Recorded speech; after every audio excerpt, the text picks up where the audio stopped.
Welcome to the MamasteFit podcast Birth Story Friday. In this episode, Megan is going to be sharing her 2 hospital birth stories where she got an epidural, but she had a short pregnancy interval between her 2 pregnancies, so she was only about 5 or 6 months postpartum when she found out that she was unexpectedly pregnant with her second.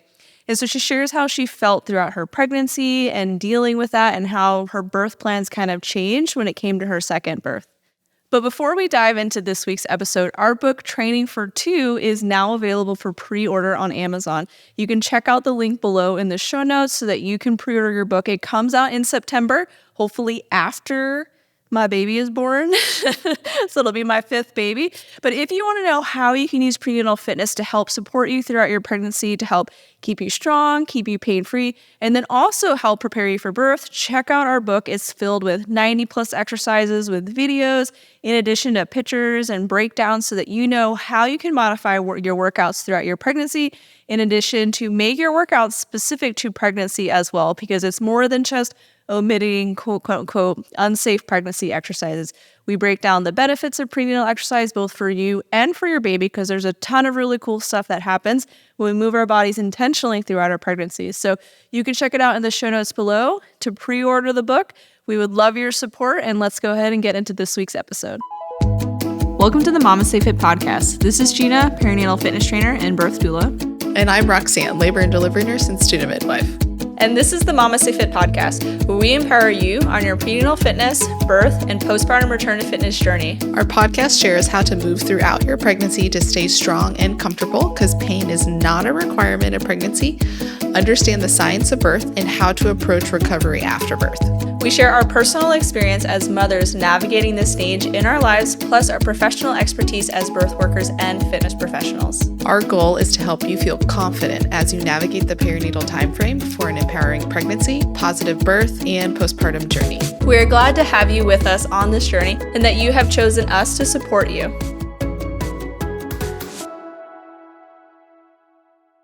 Welcome to the MamasteFit podcast, Birth Story Friday. In this episode, we have Megan here, who is going to be sharing her 2 birth stories. And Megan was one of my prior doula clients. Maybe I'll also be her doula for baby number 3. But I get a punch card, right? You know, you get a punch card, and then we start But getting you get 1 3. Yeah. If you have 4 babies, a 5th is free. There you go.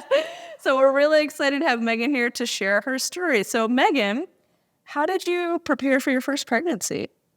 Well, I immediately called you. That's what I did. Actually, when you started off at Spartech, I was working out there with Sarah. I was really getting into lifting for the first time, and I remember you being there and Casey and like all the little babies, and they were running around, and I was like, what is going on? This like garage gym with all these big dudes and also just like little children running around. But it actually kind of planted a seed in me early on, because it was several years before I got pregnant, was that I could continue this like through motherhood. So that kind of little seed was planted. And as soon as I got pregnant, I was like, gotta go over to that gym where all the little kids run around. Eating goldfish from the corners. And I didn't really know much about this world of motherhood, of pregnancy, of prenatal training, or anything like that. So I just kind of showed up at the gym and was like, what do I do? And I feel like so much of the time you don't really know what you're supposed to do. Like everybody's like, don't do this and you can't do that. And I was like, well, what can I do? Am I going to work out too hard? Am I not working out enough? And I'll never forget, I was working out one day. It was pretty early on. And you walked up to me in the most Gina way possible. And you were like, you could probably get a bigger kettlebell than that. And I was like, no okay. It's your workout. You're like, but you could probably do more than that. And it was really helpful, because everyone at that point was treating me like I was porcelain. And I was like, oh, I can be like strong and tough during this pregnancy and kind of continue on the way I want to and stay strong throughout. I took your in-person birthing class. I don't know what you called it. Childbirth course with my husband, which was also really helpful. And I think it was more helpful for him to kind of know how he could support me through the birth. And I didn't really have an idea of what I wanted my birth to look like. I just knew how I wanted it to feel. I wanted to feel supported. I wanted to feel like no matter what happened, whether it was, unmedicated, whether it was a C-section, whether it was an emergency, like whatever happened, that I had the support that I needed to feel confident, to feel like I had the resources that I needed. So I hired you. I think I hired you pretty early. I think you did too. On, because I knew I had to like get in there before somebody else. And you were pregnant at the time too, which was a whole thing later on. And so yeah, that's how I mostly was preparing. I was working full time. I was teaching, and I was commuting back and forth about an hour and a half to work. So Laura, who works with you guys and has done a birth story before, she and I would take pregnancy walks in the morning, and so we would chat and kind of commiserate and share because we were due about the same time. So that's kind of what I did, was I kept up with my prenatal workouts, and I sought out help and knowledge, and kind of got my partner the education he needed, and then maintained just kind of movement throughout. And also I was teaching, so I was up and down All the time. with small children. Yeah, so that kept me busy, and I ended up working all the way up until the day I went into labor, which I wouldn't recommend anyone else. I didn't have to do that, but I did. And I'll never forget my co-teacher at the time. I started going through closets because I knew I was 38 weeks pregnant, so I knew it was happening soon-ish. And I started opening up all the closets full of storage and like organizing things. And she was like, "What are you doing?" And I was like, "I just feel like this needs to be organized." And she was like, I'm not going to see you tomorrow. I don't think you're going to be here tomorrow. So that means I got up at 5, drove to work, worked all day. And then when I got home, I started to feel some things happening, but I didn't really pay too much attention to it because I'd had a lot of Braxton Hicks contractions for the weeks leading up that were pretty uncomfortable. So I was just like, it's probably nothing. It was something. And so we went to sleep. Like I ate, I went to sleep, and I tried, but I couldn't sleep. And so I kind of got in a hot shower and was just kind of trying to relax.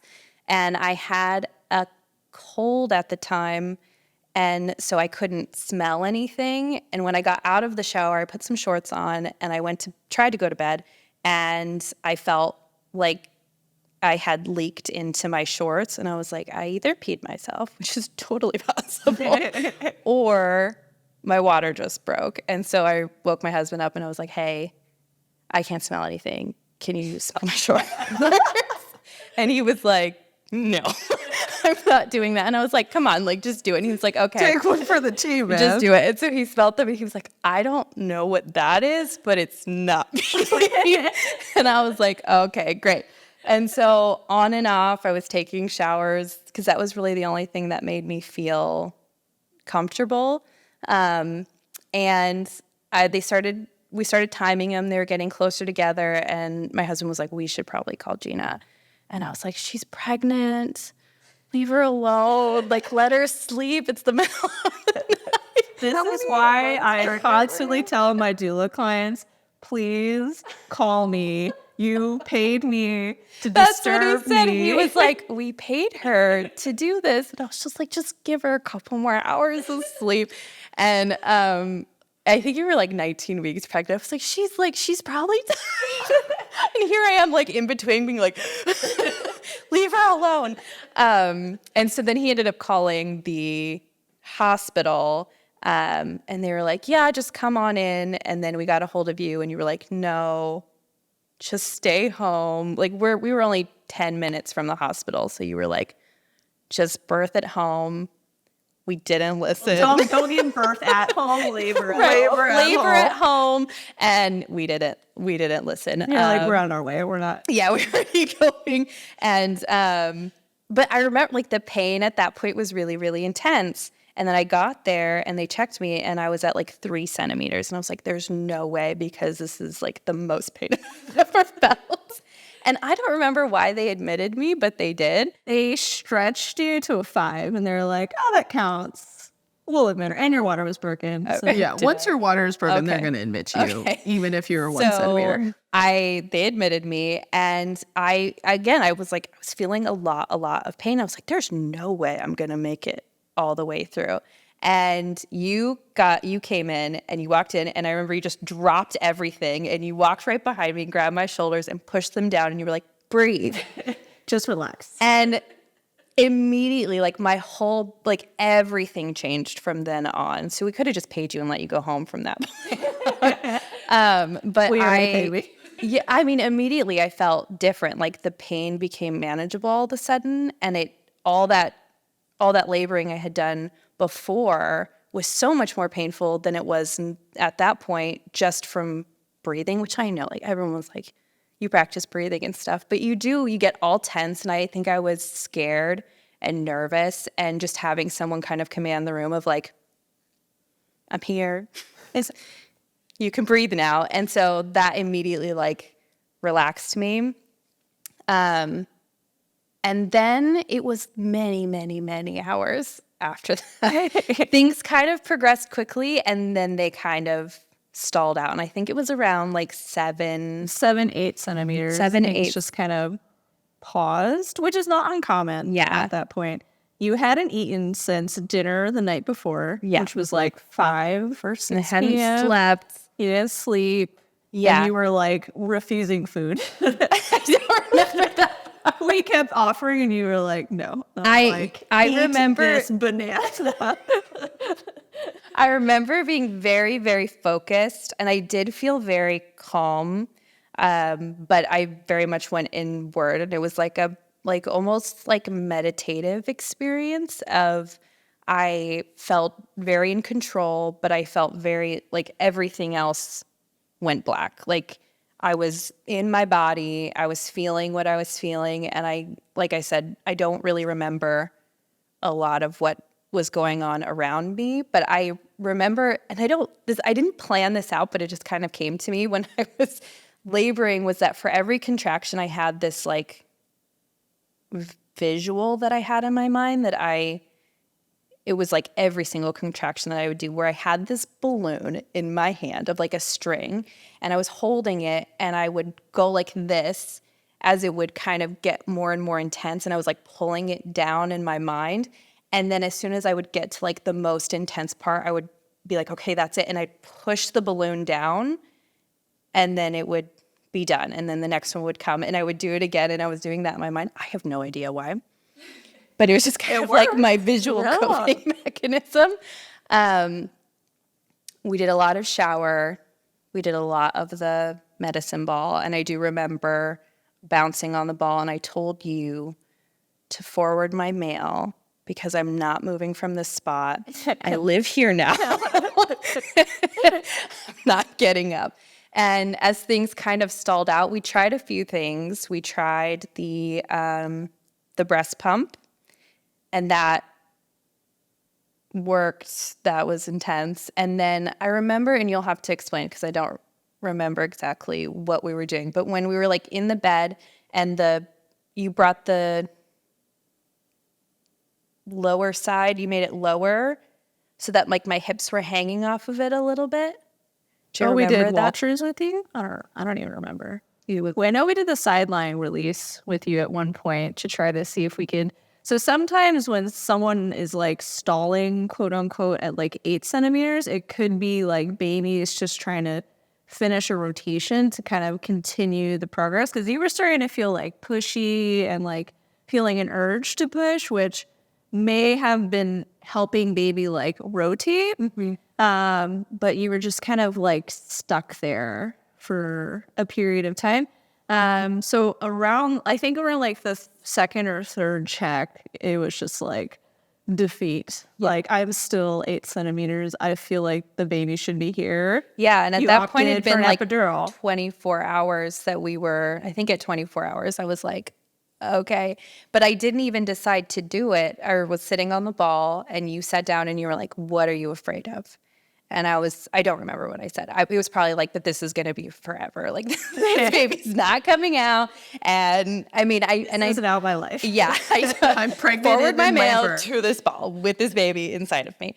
I don't remember what I said I was scared of, but you had said, you were like, what do you want to do? And I just needed someone to ask me because I was like, I want an epidural. So we did that, and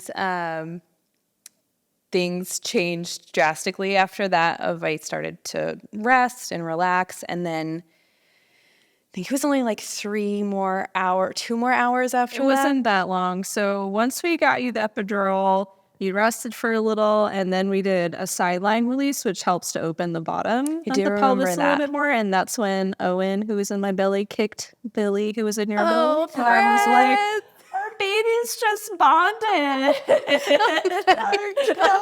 That's so cute. It was really cute. And you were like, I don't care. Like, no, you probably cared. No, I didn't. I don't. You're like, I care like, now. That's so whatever. sweet. I need this baby out. Yes. So we did the sideline release, and then you rested, and then you were like, I feel a lot of pressure. Yeah. And I don't think you pushed for very long at all. The second time I didn't push for very long. I think the first one was longer, but because they were kind of like, okay, start pushing. And I was feeling pressure, but I remember the nurse and you, like, she was telling me one thing and you were like, and she was kind of being a little bit pushy of like not wanting you to coach me. She wanted to coach me, which it was different the second time around. But so she was kind of like, curl your chin to your chest and pull up your knees. And you were like, I mean, if you really want to, you can, but, you know, do whatever feels good for you. So I genuinely feel like the reason that part took so long was that maybe she was giving me some cueing that wasn't the most helpful in that moment. But baby girl was born. She was 7 pounds, 12 ounces, super healthy. Nursing was really easy right away.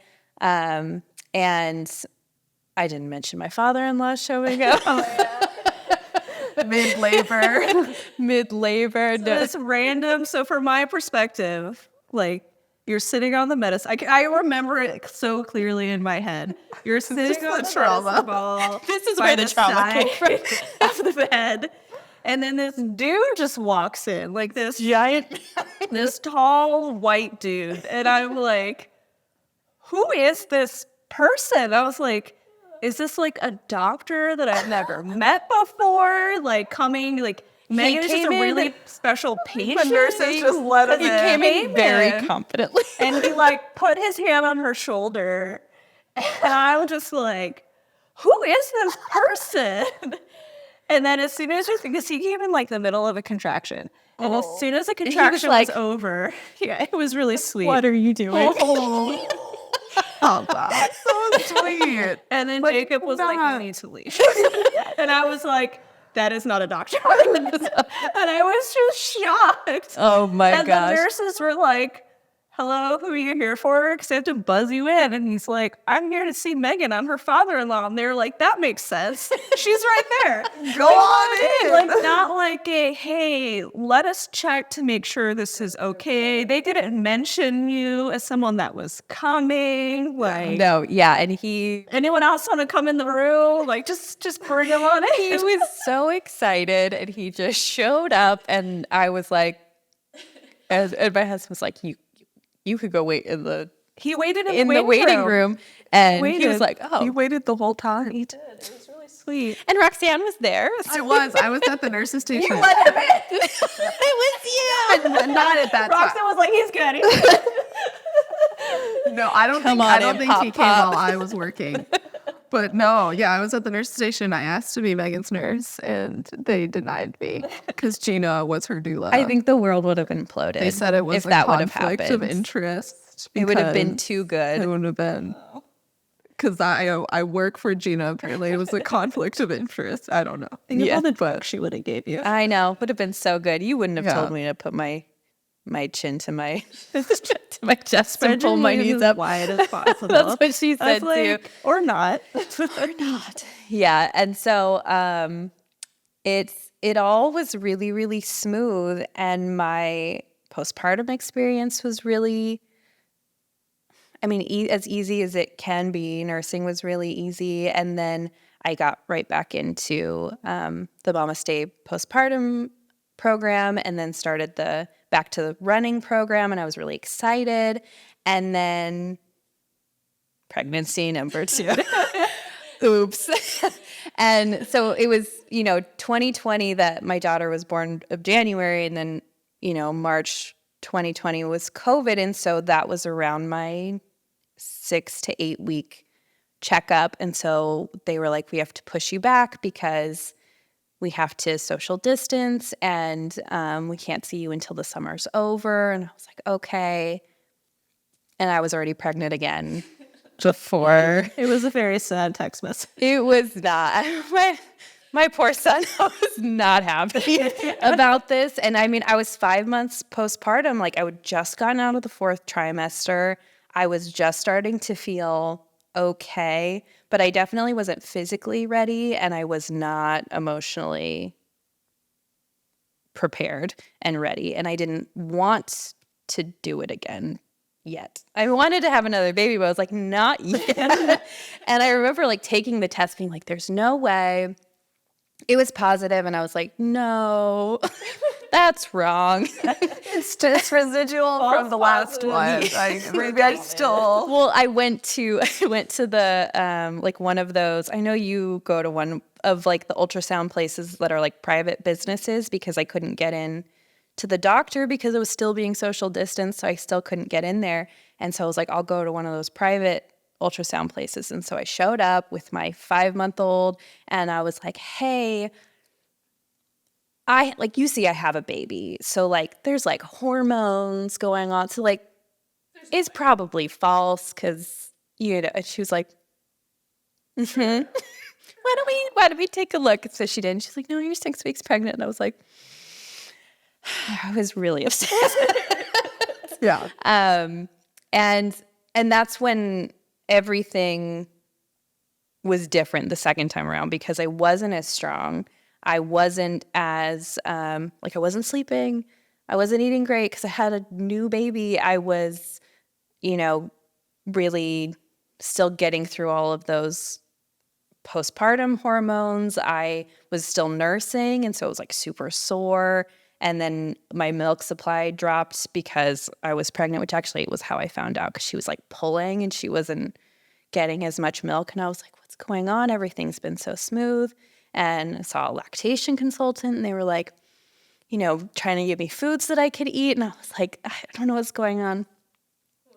I was pregnant. So the second time around, I feel like I really just tried to survive the pregnancy. Like, I wasn't really working out. I was trying to walk and stuff, but I was mostly chasing around an infant. And so I didn't really focus on it too much. Like, if you asked me how many weeks I was like, I don't know. And it was, 2020, so the world was crazy. And so I didn't feel like I was getting maybe the most support that I would have if people could visit, or if we were allowed to like go to the grocery store. And we ended up changing providers. I was 37 weeks pregnant when I changed providers to go to a different hospital so that I wouldn't have to wear a mask while I was laboring. And I was telling Gina, I was like, I do not want to do that again with a mask on. That sounds terrible. So I found a different hospital that would let everyone else had to wear one, but I didn't have to wear one as long as I tested negative. And they also allowed doulas. Because was the hospital we were at, did they allow? No. They took a while. For like a full nother while. Okay. So I think that was another contributing factor. Because I think it was like almost end of, no, when he wormed? It was I think it was even, wasn't it in 22? Because it was like March, I think, of like either, it was way after everybody else. Yeah, it was like way after. Yeah. So I think that was another reason is I wanted you there and I didn't want to wear a mask. Those were kind of the two things. And it took a really long time for me to be able to switch over. And it was a little stressful. It's like 37 weeks. I got my first appointment at this new provider. But it ended up being with a midwife this time, which was a very different experience and I wasn't used to it because I hadn't had any appointments with midwives. So my first time meeting her was when I showed up because I had gone into labor.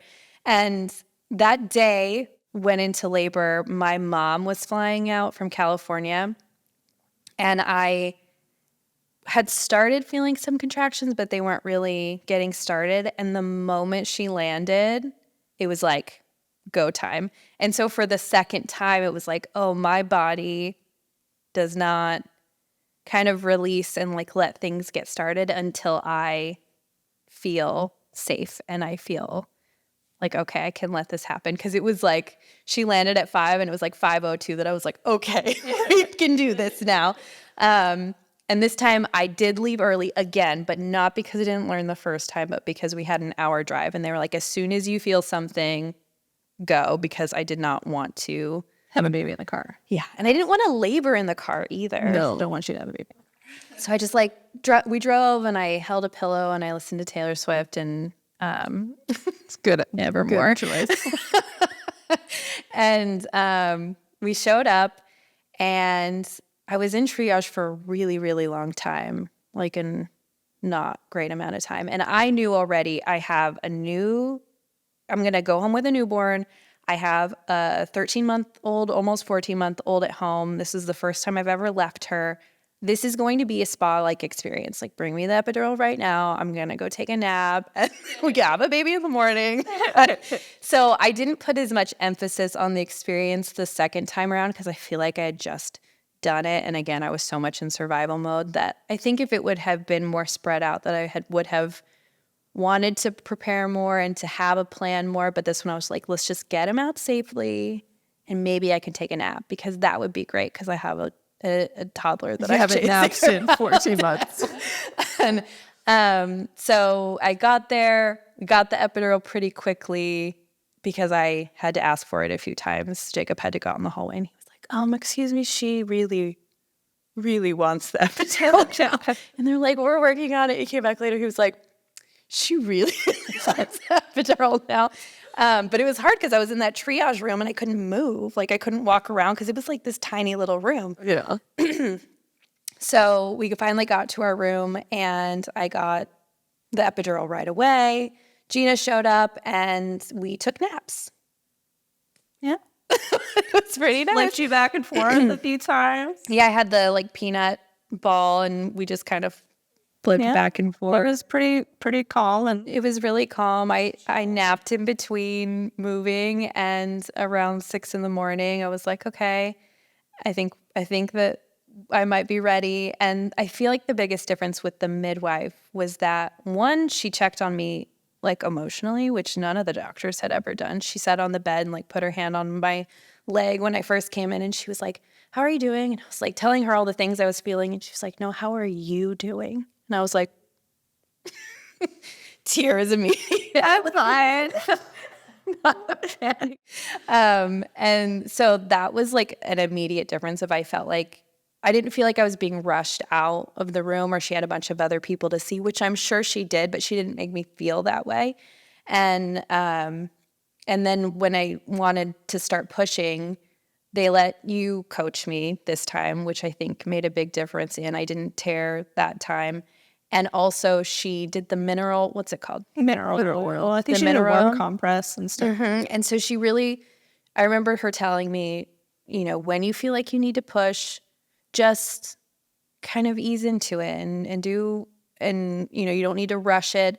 And I feel like her taking her time with me, with the mixture of you being able to coach me that time, I didn't tear and the pushing wasn't as long. It was a lot quicker than the first time. And my son was born. He was 9 pounds, 12 ounces, which was very large. And I didn't tear that time. So I was like, okay, it was a, we eased him into the world, which could have been a different story with how big he was. And I'll never forget the nurse. She came up to me afterwards and she was like, oh my gosh, he's like the fourth almost 10-pound baby this morning. And I was like, oh my gosh, really? And she was like, yep, must be that COVID-15. And I was like, what did you just say to me? Isn't that so mean? Hey, fatty. She's like, you also made a fat baby. Is that what you meant? Yes. Oh my God, that's so mean. But it's not the freshman 15, it's the code 15. She was like, oh, you passed it out to your baby. What? I was like, okay. Oh, wow. Inside thought. There are some things, you say out You keep loud those and things you to yourself. save them till you get home and tell your partner. Yeah. Well, and he was also born on Pi Day, 3.14. And I have to put you on blast for not laughing at my joke. So I gave birth. Oh, I do remember that. And I was like, when he came out, and I think it was like right after they were like said the day and the time, and I was like, oh my gosh, it's Pi Day. I was like, I should name him Circumference. And my legs are like in the stirrups. Like, give me a pity laugh, guys. Nobody. I don't know. I remember Nobody laughed, and I was story. like, okay. That was a good one, Megan guys. the teacher. Nobody appreciates me. Math humor. But she also, then midwife, very much took her time of like, she put the placenta in like a tub and like showed it to Jacob, and they were above me and he's looking at it. She's showing him, and it just felt very respectful, and the way that I didn't feel like they were just like I was just a person that they're trying to shuttle out of the room. It felt like a really wholesome experience. And I didn't stay for very long. It was COVID, so we're kind of trying to get people out quickly. And so we got to go home, and I had 2 under 2, very much under 2 at that point. My daughter would just turn 14 months old while we were in the hospital. Or no, right when we got home. And so we, again, were very much in survival mode until like probably like a week ago.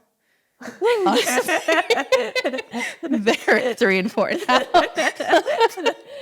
Now I'm ready. Yeah. But now they're like, they play together and entertain each other. Well, while I feel you like nap. physically it took me a really long time to feel myself again. And I still don't even feel fully there, but I feel more, I just feel the energy kind of coming back and the ability to focus on other things, being myself and not just kind of making it through the day. And so now I feel like my postpartum recovery is like happening now and getting stronger now. Whereas I feel like it's really a big pressure to be like, by the first year, you should be fine. Be back in your jeans and be able to do everything you were supposed to do. And I just didn't feel that way. And so I do wish that I could go back to that time and just be like, it's fine. You'll get there when you get there. And your postpartum experience and recovery is going to be longer than just a year. You did 2 babies in 14 months. Like, You did a lot. yeah, rest as much as you can. Rest. So yeah, that's both of my birth stories. Now I you're think I training for a half remember. marathon. And now I'm training for a half marathon. Why stop there? Ultra marathon. Here we go. Roxanne's my hype girl. Every time, I'm like, we should go run for 3 hours and listen to The like Taylor the whole Swift eras. album. Yeah. All of that. I've never done a marathon. I've only done half marathon Never done a marathon? and ultras. Yeah, Gina just skipped right She only over. goes That's true. all the Gina way. never ran. She was deployed, came back, ran an ultra marathon. No Oh training. my gosh, no. Won it. Not even that one. I won the other one that I did not train for. Oh, okay. Sorry, Gina's running more than one ultra. The second one, I rolled my ankle at mile 3. And no. For the last 15 miles, I cried and walked. It was a very sad And you experience. still finished? I still finished. Okay. It was a 41-mile race after a 10-month deployment. And I was like, that's fine. I was at altitude. I've pretty much been training. Oh my gosh, that's the same thing. It was a really bad idea. So just skip the marathon, go straight to the ultra. Yeah, no, you heard the good advice here. Just big. Huge jumps. I personally think half marathon is the perfect distance. I will not run another marathon again in my life. It sounds It was a lot of distance still, but not great. But I finally feel like I can get there and be able to focus on it. And yeah, if I feel like when you go through the process of pregnancy, it's like this rush to get to a certain place when you're done. And it's postpartum is a long time, and you're easing into parenthood and you're easing into motherhood, and it's like a full change in your life and in your body. And it's just, you'll be running ultras soon enough. Just give yourself some time. If you're Gina, you'll be running them on a broken leg and then winning. I saw somebody who's I think she's 6 months postpartum and she just ran an ultra, and I was like, oh, I don't know if I could do that. Yeah. My insides would literally fall out. No. Yeah. My uterus would be hanging out as I'm running. Yeah. No, just be throwing up everywhere. Just lay down and take a nap. Can't. So that is my ultra. Well, thank you, Megan, for sharing your birth stories on our podcast and also inviting me 2 times to your birth. So, the punch card still holds. So you have 5 babies. I feel like it keeps moving up. Now it's 5. Next time we talk, she'll be like 7. Seventh babies, one is for free. 7 babies. But how can our listeners learn more from you or hear more from you? Oh, yeah. You also have a podcast. You have a podcast. I never plug myself.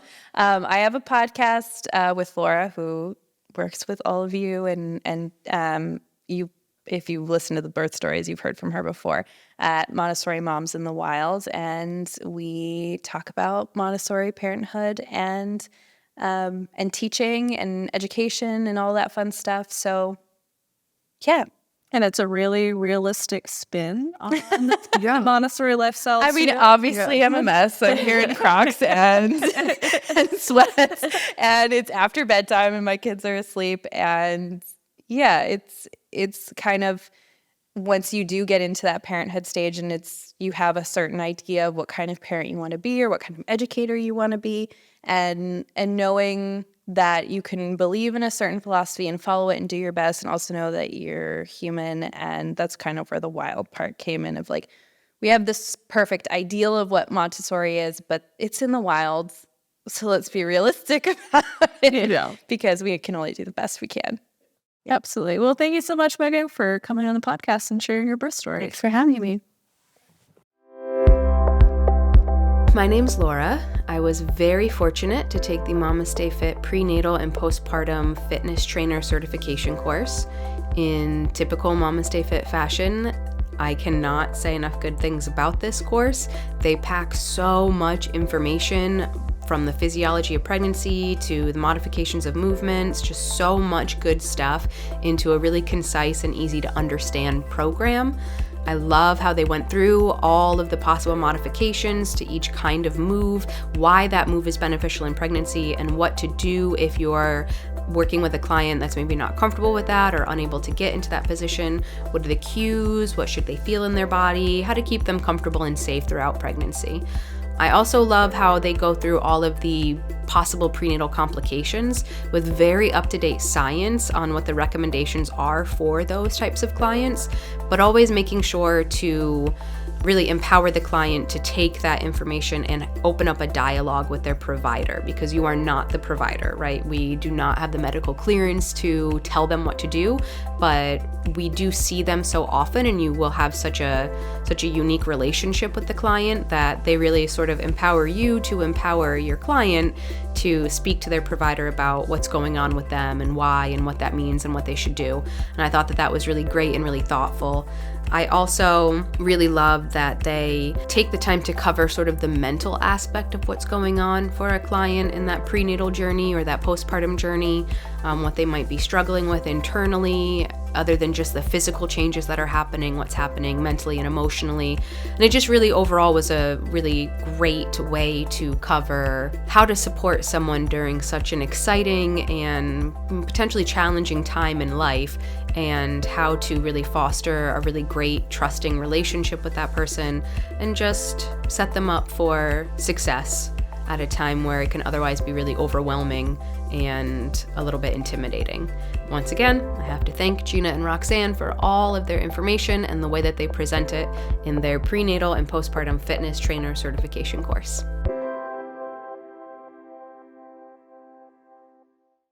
Thanks so much for listening to Megan's birth story. We hope that you enjoyed it. And if you're looking for more support during your pregnancy, your birth, and your postpartum to stay hydrated, you can check out LMNT. LMNT is an electrolyte salt company that Roxanne and I both really love to use. I drink like 2 or 3 a day during my pregnancy. Maybe that's too many. I don't know. But I really love the watermelon raspberry flavor, and it's really helping me to stay hydrated during my pregnancy to avoid having tons of racks and hicks yet, which will come in the 3rd trimester, but I'm not having it right now. Also, to avoid those late night cramps in your calf that wake you up and you're like, no. LMNT has been really helping to avoid that, which is wonderful. And if you want to check them out and get a free sample pack, you can go to Drink LMNT, which is lmnt.com/mamastay. And with any order, you get a free sample pack as well, so you can try out a bunch of different flavors. And LMNT has this insider bundle that comes with 4 different flavors of LMNT in a box. And it's like you buy 3, get 1 free. So you get the most bang for your buck. And their refund policy is if you don't like it, they will refund you your money, but you don't have to send the LMNT back. So it's a great way to try them out risk-free. So you can check them out at our link at drinklmnt.com/mamastay, and it's LMNT for LMNT. And ways that we can support you during your pregnancy, your postpartum, and beyond is we offer our prenatal and postpartum fitness training programs, so we can help you have a strong pregnancy and then also return to fitness after birth. We have our childbirth education course, our postpartum preparation course, in addition to infant massage, infant CPR, and choking. So there's a lot of classes to support you in the postpartum as well. And if you're a professional, we have a birth workers course and a pre- and postnatal fitness trainer course if you're wanting to earn some CEUs while learning how to support the perinatal population. You can check out all of our courses on our website at MamasteFit.com and use code STORY10 to get 10% off any of our online offerings.